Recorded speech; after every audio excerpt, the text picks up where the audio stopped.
This is the Healthcare Education Transformation Podcast, a podcast brought to you by two physical therapists devoted to helping physical therapists and other healthcare providers become better educators to patients, students, the community, and each other by interviewing prominent and passionate people within the realms of healthcare and education. The Healthcare Education Transformation Podcast is intended literally for educational and entertainment purposes only. No clinical decision-making should be based on only one source, and therefore this podcast should not be used as personal medical advice. While care has been taken to ensure accuracy, occasionally mistakes and factual errors can be present, as we are only human. This is our journey on the road to becoming better educators, so get ready with your pen and paper as class is about to begin. Hello, and welcome to the podcast miniseries through the Healthcare Education Transformation Podcast, in which we will be hearing from experts and leaders in the physical therapy education realm from different roles to discuss the issues of DPT clinical education and the post-graduation professional path for physical therapists.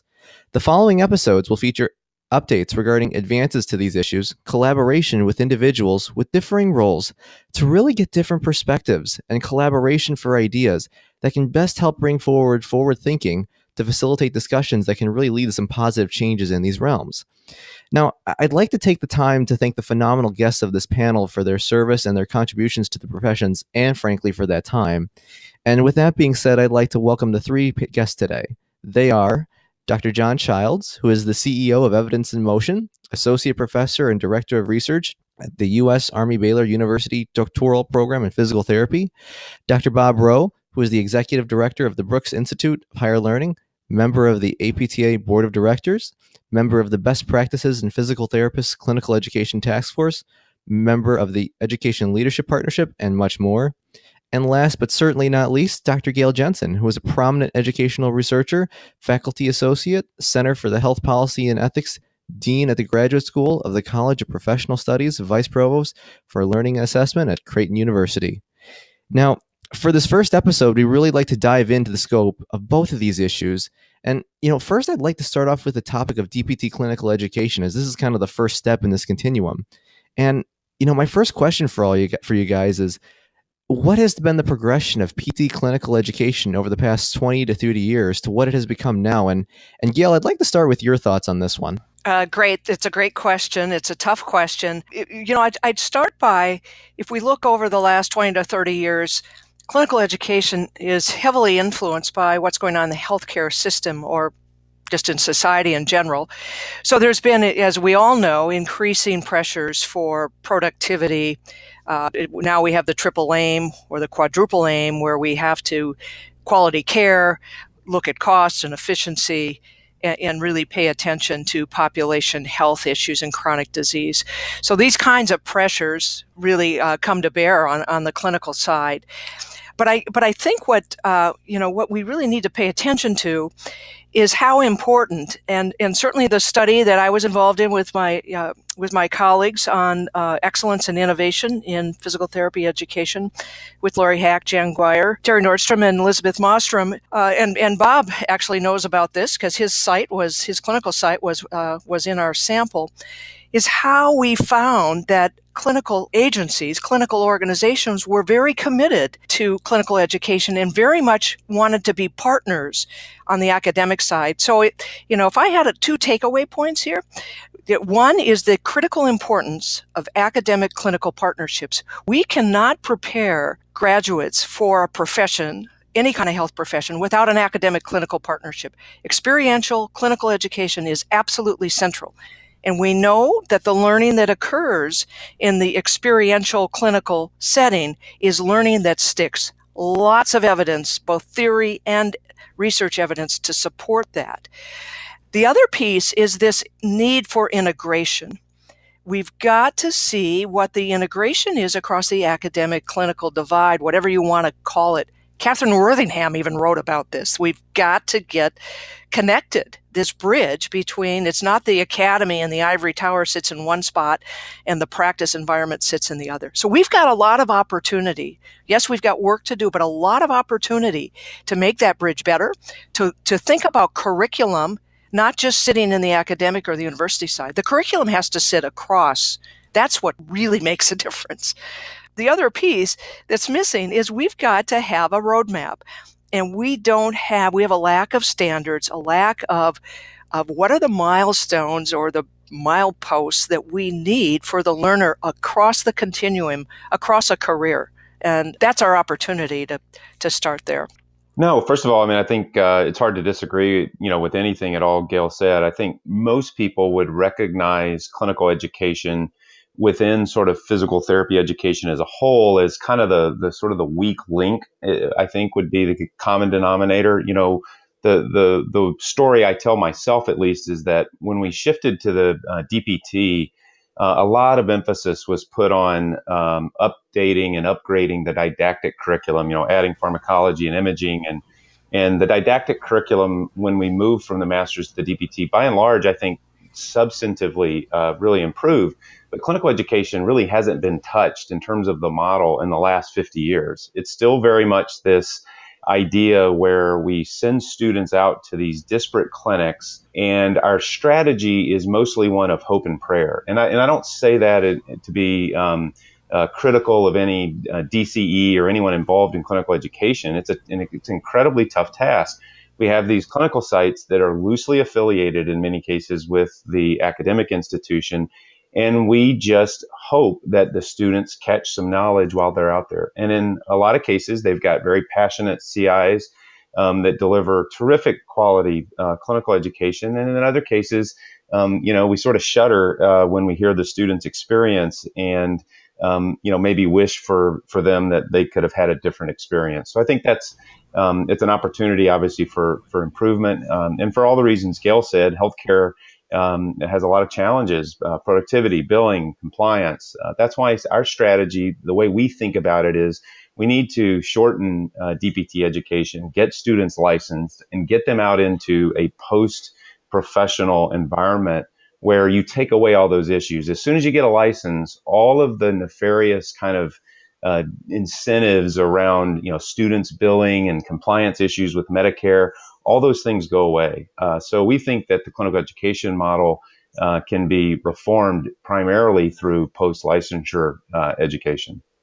Well, they brought up so many great concepts, and I completely agree with everything that the both of them shared. And, the only thing that I think is unique is that clinical education hasn't really changed much. And I know John was really alluding to that over this time of looking back 30 years, 40 years, it really hasn't changed much. And when you look at the issues that Gail brought forward in terms of, all of the new concepts, how do we want our practitioners who are entering the workforce, how do we want them to behave? How do we want them to be able to perform in terms of basic competencies? Are we okay with the level of practice?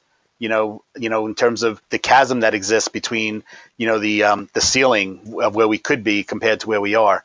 So there's so much opportunity out there for us to really make a difference and improve things. And I go back to also Alan Jetty's Macmillan lecture in 2012, and he talked about, the things that PTs really need to be able to do, the characteristics that they need to do to be successful. And, we have to look in the mirror and ask ourselves, are we providing that to our students in either the didactic or the clinical education? And quite frankly, I would say we're falling short. I don't think we're doing that.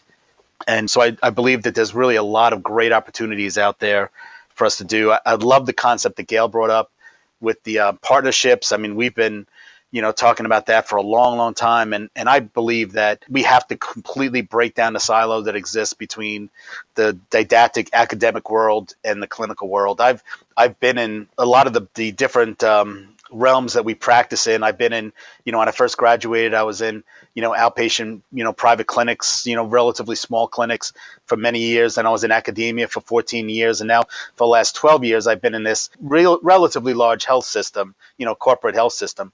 And so I've seen the perspective of all these different settings. And I'll tell you that we have to figure out a way to bridge that gap and create more partnerships, or this is not going to work. That's just my perspective and my opinion, that we can keep trying to do other things. We can keep trying to fix it with Band-Aids, but I never see it really improving if we don't figure out a way to connect the clinical world and the academic world. I'll push back just a little bit on, I think we've got to go back to the concept of integration. And to me, it's not just plunking them in the academic world and then sending them out for practice or post-professional, getting them licensed so then that they can practice and have more opportunity.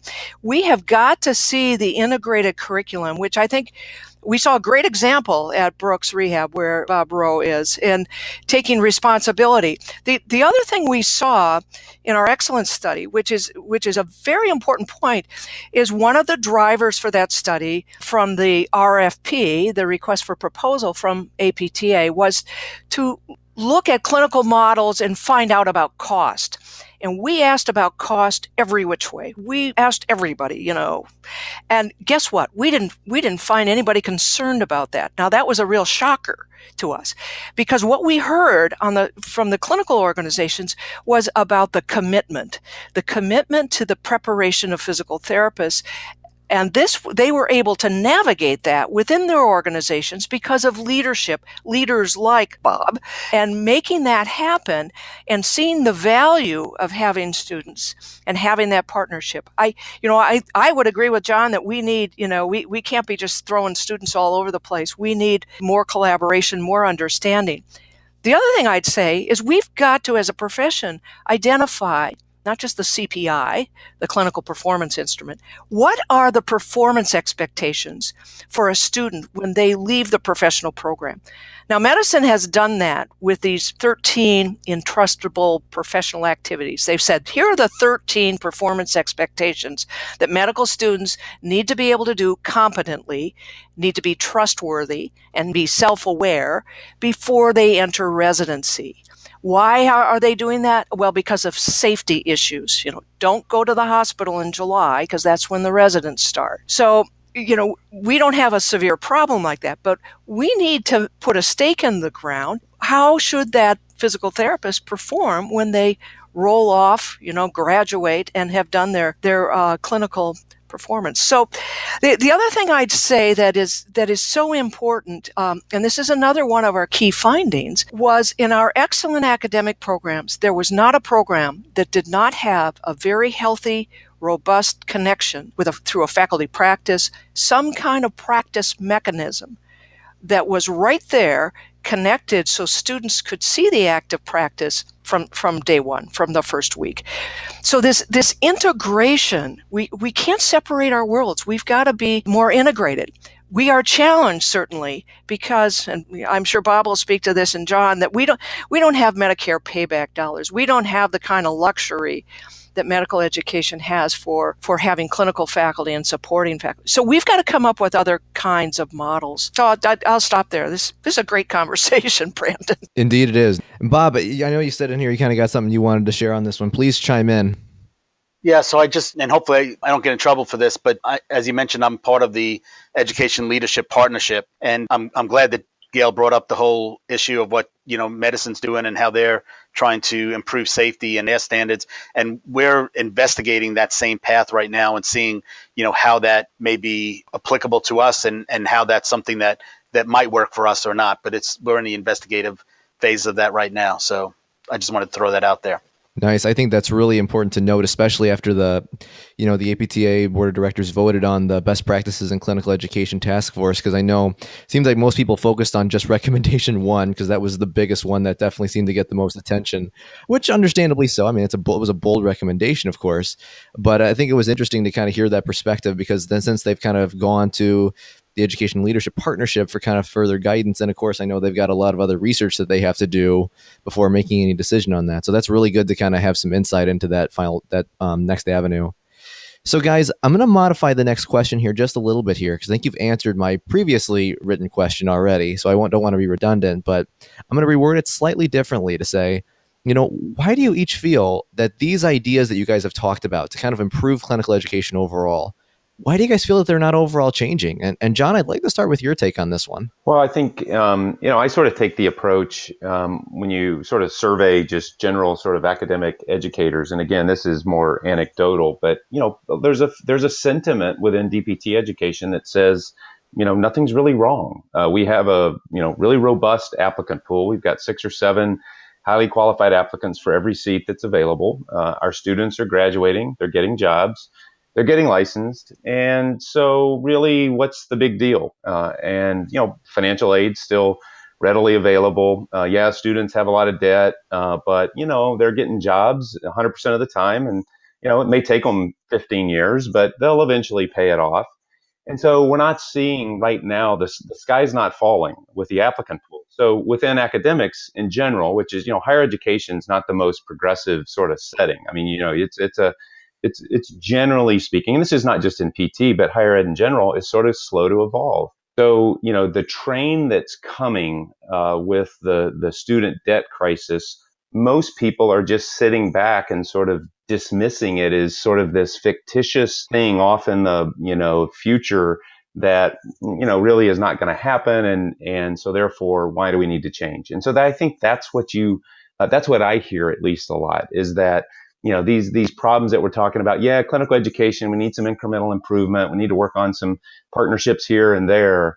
But there's not this sense of a looming crisis and, frankly, an opportunity to really reform, DPT education. And so that's my sense of maybe why we're not seeing radical sort of change. Is I don't think there's a widespread appreciation that we actually have a fundamental problem. Yeah, no, I think that's a really interesting take, especially to hear from that. And, Bob, I'm kind of curious, what are your thoughts on that response and that question in general? And then Gail, I'll follow up with you after that. Thanks, Brandon.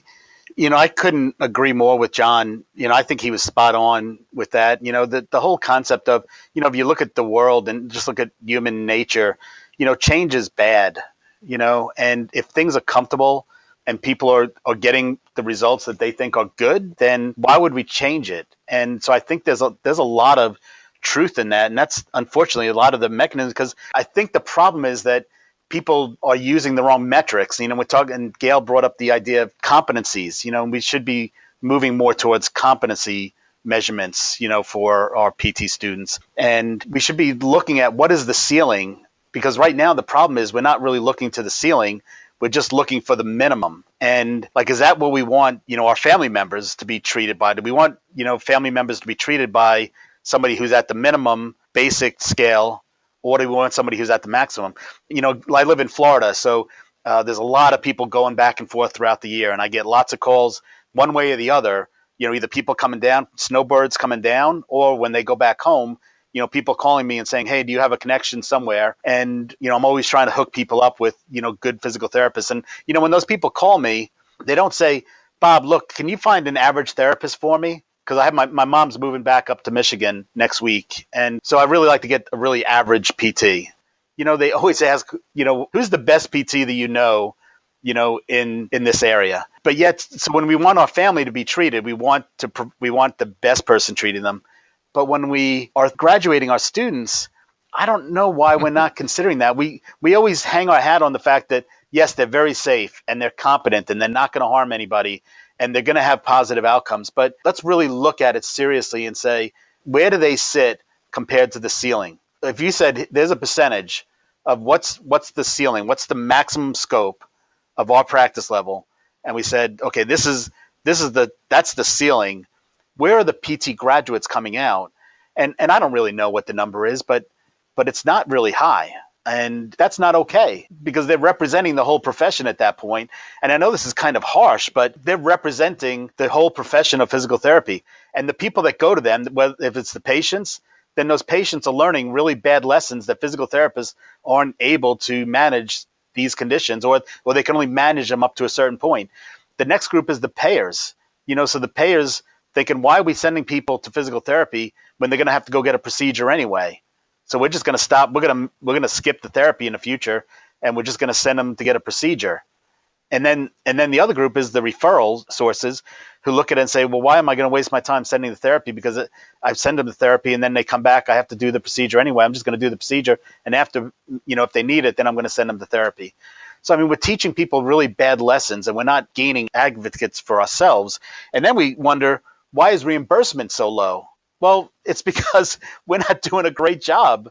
Go around the country and ask the payers. They have really good data.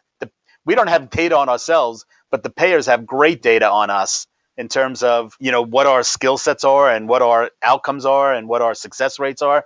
And so based on that data, we're not doing a great job.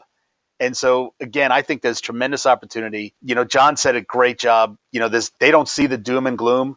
I'm telling you from my seat, I see doom and gloom. I am very concerned that we are really hurting ourselves by not changing our educational patterns such that we're going to provide a higher level skill set to the people who are really entering the workforce. So whatever level that is, whether it's the professional who's just graduating from PT school and entering the workforce, or if it is post-professional at some point where they graduate and they go, for the most part, into a residency, and after the residency they enter the workforce, at some point we have to do something to increase the skill set of the individuals who are entering the workforce, because it's really damaging to us right now. I agree with both of you guys, and let me frame this in a systems way.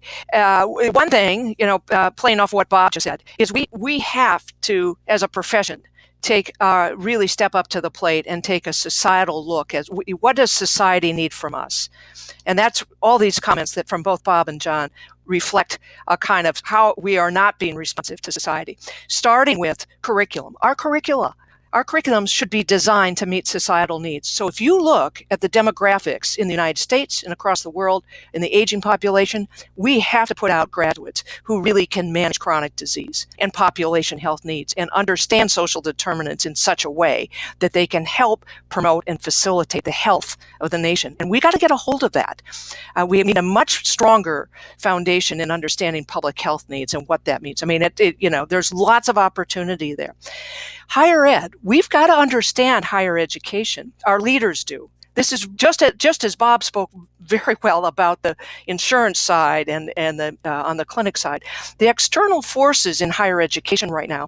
If you're a small private liberal arts college, what are you doing? You're starting health professions programs because that is your ticket to survival. If you look at the demographics of the 18 to 21-year-olds, they're going down, particularly in the Midwest and in the Northeast, not where the climate is warmer.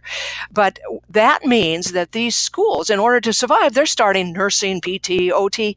We have a professional responsibility to develop accreditation standards, to develop resource kinds of needs where you can start a program that is the kind of quality program that will produce the graduate and have the access to other professions for the interprofessional needs that we need to deliver interprofessional education and collaborative care. That's not a 4-year liberal arts school necessarily. There could be exceptions, but we've really got to up our game in terms of what that means. Another point on finance. We've got to understand what's going on in higher ed. The Reauthorization Act for higher education, which has not been touched since 1995, is on the docket. It looks like it might be moving to Congress with real possibility of being passed in May. It's called the Prosper Act. Within the Prosper Act are caps on loans, on student loan money. Now, what happens is the cap for graduate and professional students, not the medical school, pharmacy, public health, veterinary medicine, psychology, they're all in what's called the HEALS program. They're HEALS programs. That means that their cap is $238,000 in terms of borrowing. Our cap for PT, nursing, OT is about $150,000 because we're not considered a HEALS profession. It's old legislation, but we should be lobbying like crazy if we really care about this. Another point here is exactly what John said in terms of debt. That also is our responsibility in putting students out with a huge debt load. The AAMC meeting in the fall, the president of their board who gave a talk, and in her talk she said, how can we continue in medical education to have a student go 4 years of undergraduate, 4 years of medical school, and then on to residency? Is that what it really takes? Because those costs are being passed on to patients and healthcare systems. I think that's right. So we need a better understanding, too, as a profession of our workforce distribution. That's also a societal need. Where do we need to put quality PT? I mean, there's so many important issues here that we need to take a hold of. and begin to be more intentional about what we're doing. What's driving the spread of programs, the increase in programs? We certainly need more workforce, but what's driving that right now is the pressures in higher ed and the needs for survival for a lot of institutions in higher education. I see it a lot, and those forces are pretty powerful. And it's up to the profession to really take a serious look. What is it that's quality? Where do you need to situate a program? And how do we respond to societal need? Because what goes up will come down. Applicant pools are cyclical. So we're up right now, but that may not last. What would happen with the Prosper Act is the cap would mean, because right now all the Title IV money, which that's student loan money, that's the federal title, comes. The Obama administration brought it into the federal government because the interest rates were all over the place. But what that would mean would be that it'd be capped on the federal side, but it would open up the door for private industry. So banks would get on the bandwagon, and there'd be money.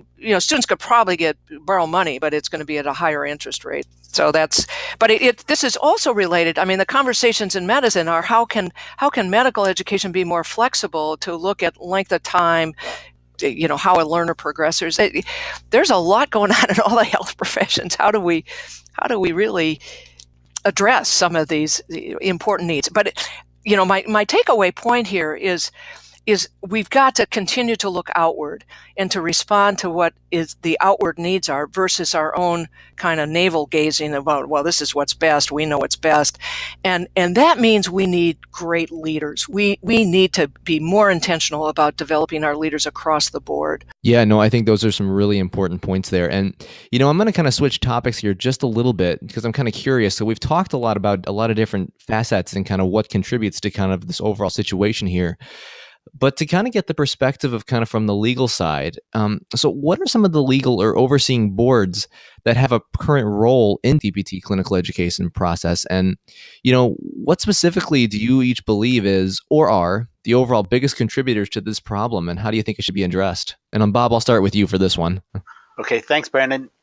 CAPTE is the primary driver there in terms of overseeing, accreditation for the DPT programs. And interestingly enough, when I think about the barriers that exist out there, I don't see CAPTE as being one of the largest. I mean, everything that we do can be better. Every organization has room for improvement. But when I think about, the modifications that I'm considering would be the really valuable, I don't see CAPTE as being the barrier that's preventing me from doing some of the things that I would like to do, or some of the other things, other innovative, creative ideas that other people are trying to do. So, in terms of the other external barriers, I don't know. I would love to hear what Gail and John think, because I think the barriers are really more internal. I think that we're creating our own barriers, and the old saying that we're responsible for our own mistakes. So I don't feel comfortable blaming the regulatory world, for the problems that we're living in. Certainly you could point some fingers at reimbursement, payment, that we receive as physical therapists, and that drives so much of what we do. But again, I think that we're partly responsible for the problems that we have with payment as well, because we're working at the bottom of our scope instead of the top of our scope. So I'd love to hear what Gail and John think about this question. Yeah, John, go ahead and share your perspective, and then Gail will follow up after that one. Yeah, I mean, I think in terms of the barriers, Bob mentioned CAPTE. We certainly it's not lost on probably anyone on the call. We're pursuing, partnerships with a number of schools and launching 2-year DPT programs, which, 5 years ago when we first started, was, just almost heresy. I mean, it was the hair on the back of the necks and the stones that were thrown. And I mean, it was just a personally rough time of my life. And it's working now. It's actually taking off, and there seems to be some, successful outcomes that are starting to happen. Other schools are starting to adopt it. Clearly, students are valuing, the shorter time to degree, and that's demonstrated by just an overwhelming applicant pool. The programs are hybrid, right? So that's a new kind of twist. And I bring up CAPTE only because CAPTE hasn't been really the rate limiting barrier in that process. Now, certainly there's plenty of folks, I'm sure, on CAPTE that have opinions one way or the other about whether it's a good idea or a bad idea. But at the end of the day, the regulatory environment, in my perspective, is not really prohibiting innovative kinds of ideas. I think it's to Bob's point. I think we're sort of, in some cases, our own worst enemies by not being more sort of open-minded to different ways of doing things. So, I think the barriers are more internal. I would agree with Bob's comment on that. Yeah, my sense about that, I agree. I think we have kind of our own philosophical culture barriers that stop us. To the point about the different models for education, I'll come back to, I think the most important thing, without a doubt, that happens in professional education, and this doesn't matter if you're, in medical school or nursing school or pharmacy or PT or OT, is professional formation. So the 3 apprenticeships in professional education across all professions are, habits of head, what do you know? Habits of hand, how do you integrate your clinical skills with your knowledge? And habits of heart, what kind of moral foundation, what kind of person, and how do you see your profession and your professional obligation? And the Carnegie studies across law, medicine, nursing, engineering, and clergy really were very, very critical about the professional formation. And to me, I tell this to students, it does make a difference where you go to school. I'd be a very different physical therapist if I had gone to a university, a public university, versus what I got at Stanford. In terms of my own formation and how I saw my career and my obligation to society, those things are hardwired into the faculty, how the faculty think, how the faculty interact, how they challenge you, and how they set you on a learning trajectory. So I think there's a difference. I think we already have tremendous variation in the quality of DPT education. But I would say when you look at how graduates, where they go in their careers, it makes a difference where you go to school. Because of the formation kinds of things, it's not about I have this kind of knowledge and this kind of skill. It's not that. It's how you continue to learn. It's that formational kind of thing. Those elements last a career, and that comes from that very important implicit curriculum. The implicit curriculum is long-lasting. The explicit curriculum changes all the time. And if we look at PT curricula on paper, they all kind of look alike. So what makes the difference in what our graduates do? It's in the people. It's in those interactions and how that is delivered. It can vary. The other element I think we underestimated is what is our role in facilitating movement in its broadest terms, not just in the biomechanical terms, but we have to have a much better in-depth understanding of how we prepare students to really facilitate movement, because that patients just don't move because we think they should move. They've got to engage in that movement, and that's something that we haven't developed as well as we should. No, I think you all brought up some really good points to really hear, because I think to me that really opened up some perspective about, the regulatory boards and such. So, and really hearing that it's more of an internal overall issue. So I thank you guys for sharing that a little bit. So, now I'm going to switch gears a little bit. So say we're done with the clinical education component and now they've graduated. And of course, now comes the post-professional route. And that can include so many different facets between just going to work under someone, under a mentor, going for board certification, going for residency. And there's many others, I'm sure. So, kind of my next question is, what do you each feel are the biggest limitations or consequences of kind of the overall current post-graduation professional path? And John, I'd like to hear your thoughts first, then followed by Bob and then Gail. Yeah, well, certainly I think we're starting to see a shift to more and more graduates going on to residency, but that increase is really, really incremental and it's very small, right? I think Bob probably knows, or Gail, the numbers better than I do, but less than 5% of graduates go on to post-professional residency training. In medicine, I think it's well north of 90, maybe 95% of physicians go on to residency. And, we had the whole discussion of should, residency be mandatory? And people oftentimes I find it interesting, people always refer to the medical model as sort of the standard and say something to the effect of, well, physicians have to go to residency. Well, no, actually, there's no requirement that a physician goes on to residency. There's no requirement whatsoever. There's no mandate. It's simply that employers, by and large, demand it. And so physicians' behavior reflects that, because if you want to get a job, you go to residency, but there's no regulatory requirement around going to residency. You have physicians that are general practitioners that may work in a doc in the box. I mean, there's certain settings where a physician can work without residency, but it's very limited.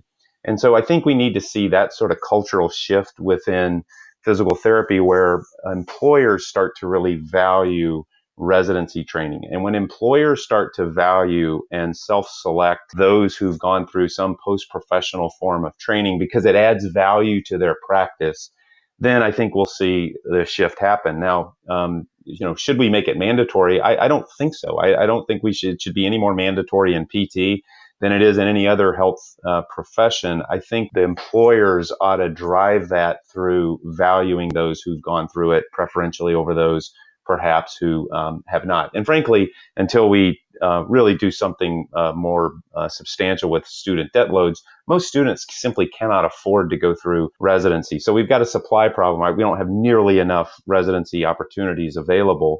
But even if there were those opportunities available, in good conscience, I can't counsel many graduates that it makes any sense for them to go to residency when they're coming out of school and they've got, 200,000 plus debt. They need to go get as high paying a job as possible in frankly, whatever setting. And I say that obviously, not proudly, right? I mean, you want students to be able to chase their dreams and get into the best settings. And oftentimes to get in the best settings, you might take a little bit of a haircut on your comp because the employer is going to invest in lifelong learning and, you're doing it for reasons other than salary. But frankly, there's a lot of students that just need to go make money because they're never going to get out of debt otherwise. And so until we do something about the student debt crisis, residency to me is still something that's, at least at scale, is something that's more in the future. So I think John brought up some great points, and I agree that it should not be mandatory. I just, that's not the world I live in. I don't believe in mandatory anything. That's just not who I am. But I do think it should be the normal continuum for the vast majority of physical therapists. And because you see the physicians who don't go into residency, what happened, I mean, they're typically going on and doing onto a research track. So they're going to go straight into a PhD, or they're going to go work for a pharmaceutical, or, they didn't get really the match they wanted, in residency. So they're either going to try and wait a year, or they'll just go do something else, so, and I think that should be the norm eventually for us, that the people graduate from physical therapy school and then they automatically go into residency to really learn the skill of what you're going to practice.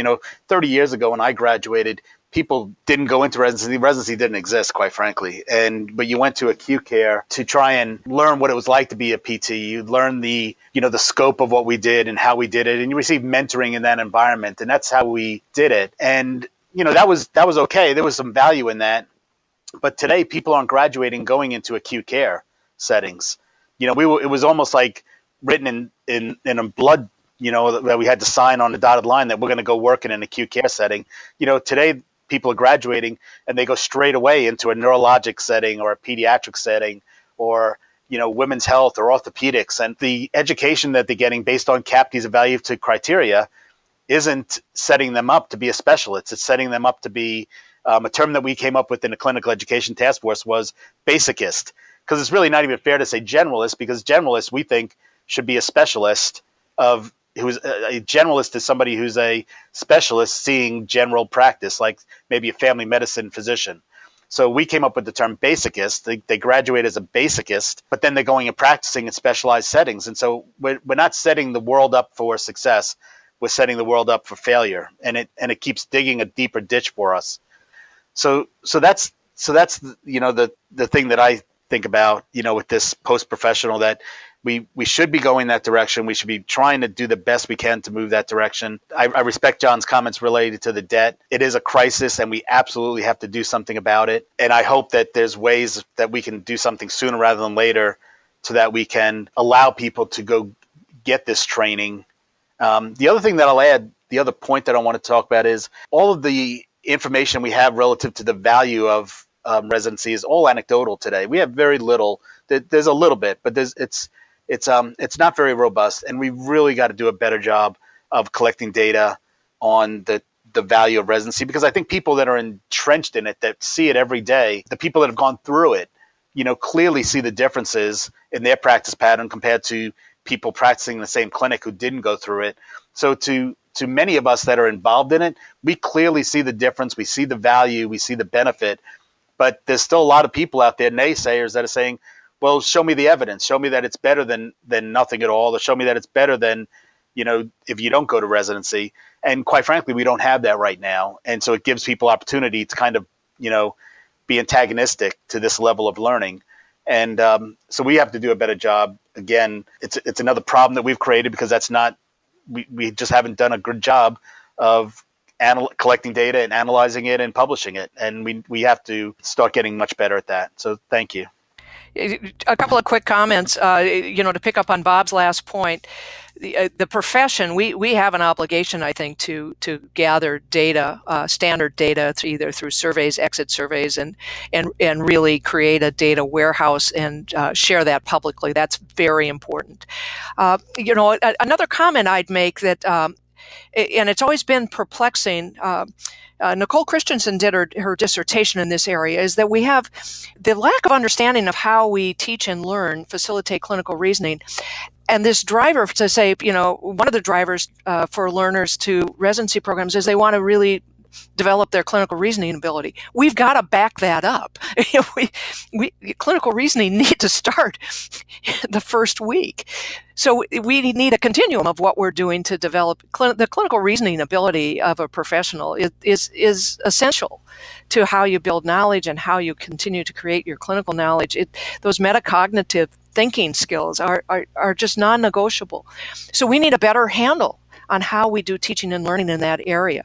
And to that end, we found in our study that programs, and we intentionally went to academic programs that had residency connections. So those faculty, those clinical faculty working with residents, talked about how it enhanced their ability as a clinical instructor with entry-level students. So we've got lots of opportunity here to do a better job in the development of clinical reasoning abilities, all the way across the continuum, and it needs to start in the DPT programs. Yeah, no, I think everyone brought up a lot of really good points there, and kind of now to follow up kind of on the last question for this first episode is, we've talked about some of the limitations with kind of this post-professional model and some solutions, but what can we do, like from a student point of view, from a practicing clinician point of view, from a current educator point of view, to really help contribute to advancing these solutions forward to make this happen? And Gail, I'll start with you on this one. Great, thanks. Well, Bob will have something to say about. I think the ELP, and Bob can explain more what that collection of leaders in our various educational units in the profession have a really important role for the profession. What does the profession need to do? And that we agree. We can't be bickering with each other. We can disagree on certain things, but we have got to have a clear vision of where we need to go and how we need to do that. And to me, an important element in that is, and I think we are making progress, is the importance of education research. Education research is just as important as what we've done over the last couple of decades to develop clinical research in the profession. And we have an urgent need, I think, to develop education researchers to support education research projects that are not single classroom, school program projects, but are more robust questions and shared methods that can help us really investigate, explore some of these really important areas. So I think we're making progress, but I'll turn to, Bob can talk about the ELP and I think we have great leadership at APTA and the education side too, with Dr. Stephen Chesborough and Bill Boysenart. I think we're moving in the right direction. Okay, thank you. So thanks for throwing that softball up for me, Gail. So many years ago, the House of Delegates passed a motion that asked that APTA create a task force to investigate professional education. And so the first group out of that was the Excellence in Education Task Force. Roger Herr was the chair of that and had many, brilliant minds on that task force. And one of the outcomes of that task force was to create this concept of what turned into the ELP, the Education Leadership Partnership. And so the ELP exists today. It's existed for about 2.5 years, and it consists of 9 members, 9 voting members. 3 members come from the APTA Board of Directors who are appointed by the APTA Board of Directors. 3 members come from ACAPT, the American Council of Academic Physical Therapists. And then the other 3 voting members are appointed from the education section. And so that group comes together, and we have monthly phone calls. We have face-to-face meetings at several conferences throughout the year, probably about 3 times a year. We have face-to-face meetings, and we really work on thinking about what is the vision. And, so the mission of this group is to decrease education variance that exists within PT programs. And so a lot of the things that we've talked about today, that's what the ELP is having similar conversations about, talking about the student debt, talking about educational standards and competencies. How do we create an educational research agenda, which we're really moving forward on very, very quickly. So that's exciting to see where that's going right now. And many, many, many other things that are components and parts of the discussion. There's within that group, there's also many consultants that are groups that either individuals or agent, organizations that are consultants to that group, like ABBTRF and ABBTS and CAPD are all consultants to the ELP. And then there's also clinical appointments, individuals that are, consultants to the ELP and people from corporate practice backgrounds.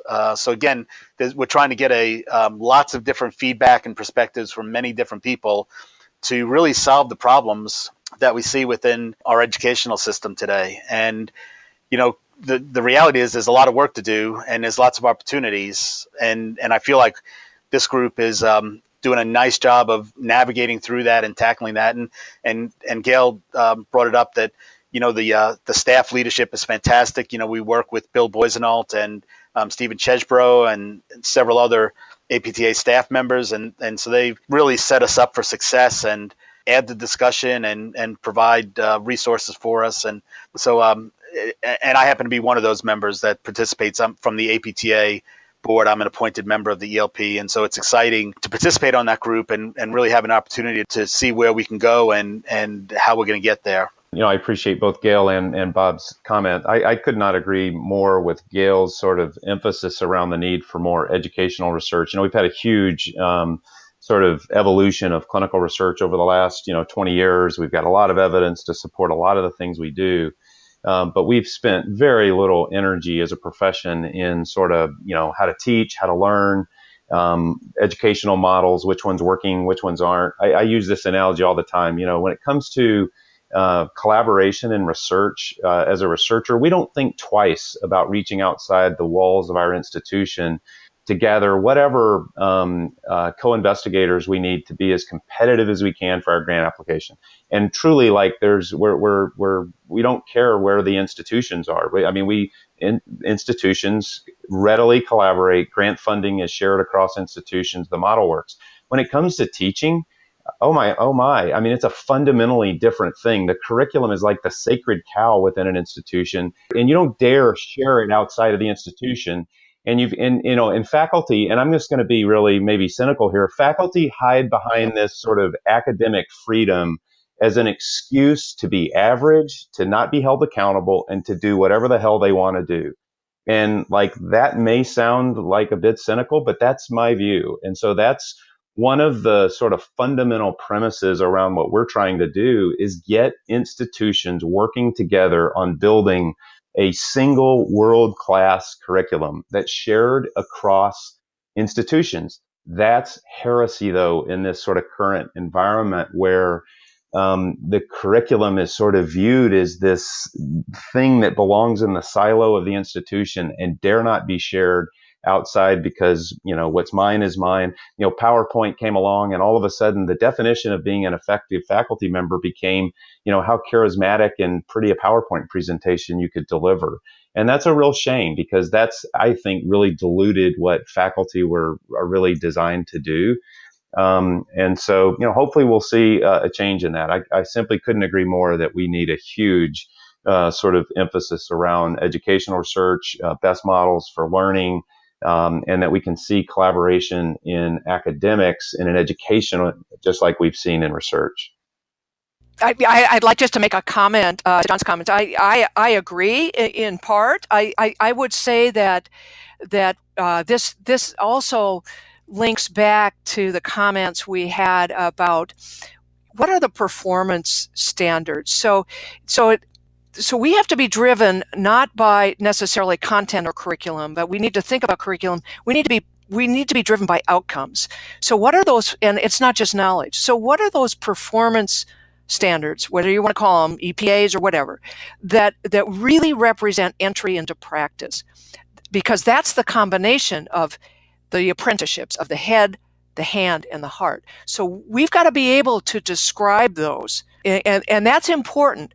And then that in turn, I think, I agree that there are some things in terms of what do you absolutely need to know, what's nice to know. And the problem in curriculum is just like any kind of novice development. When you have new faculty or whatever, they want to teach everything that's inside their head. And you've got to be able to understand very clearly. We know that expert teachers teach less content. So think about that. There's very strong evidence in the education research literature that the more mastery you have as a teacher, the less content you teach. Why? Because you understand the learning goals that are essential for whatever area you're teaching. And you know exactly how you want to get the learner there. So so I think, yes, there is an absolute need for us to have a clear understanding of what the platform is. But then curricula are going to vary in terms of philosophy, and that philosophy is the collective energy that's in the across the faculty in terms of beliefs and values. So, and the institutional piece to that. Yeah, no, I think this has been overall a fantastic discussion, and I think I've at least learned a ton, learning from you guys all. So I want to thank you guys for that. And, my big thing is that I want to see that people can really listen to this and really overall share this, frankly, with a lot of people that probably need to hear this, because we need to get the message out to as many people as we can to really help generate some discussions, get those thought processes going, to really help consider some alternative ideas to help advance some of the stuff forward. And I think some of the recommendations and stuff from these 3 expert panel people, then that is incredible. So I think first of all, I want to give all of you a shout out and big thanks for all that you've done for the profession and for coming on today. So I thank you for that. So to kind of preview the next episode that we're going to be going through more is going to focus more on kind of the updates in regards to kind of this process. So kind of coming back and kind of seeing where are we at from an education and research side, where are we at within the ELP side with kind of working towards these things, where are we looking at from, the residency fellowship program perspective in terms of some of these things, just to really kind of get an overall progression of this path, because it is a progressional path in working into these issues. So guys, before we wrap up, are there any final comments that you guys have, and where can people find you guys online if they want to reach you? I'm just Gail Jensen at creighton.edu. I don't tweet, so but I'm on my email all the time. So it's either G Jensen or Gail Jensen at creighton.edu. Well, my email is robert.rowe at Brooks Health. That's BROOKS health.org, or on Twitter at RROWE62. Yeah, this is John. You can, on social media, I'm Childs JD, so my last name CHILDS, J as in John, D as in David. And then email John, JOHN, at EIMPT.com. Awesome, everyone. Well, thank you so much for your time and efforts, and we'll speak to you next time.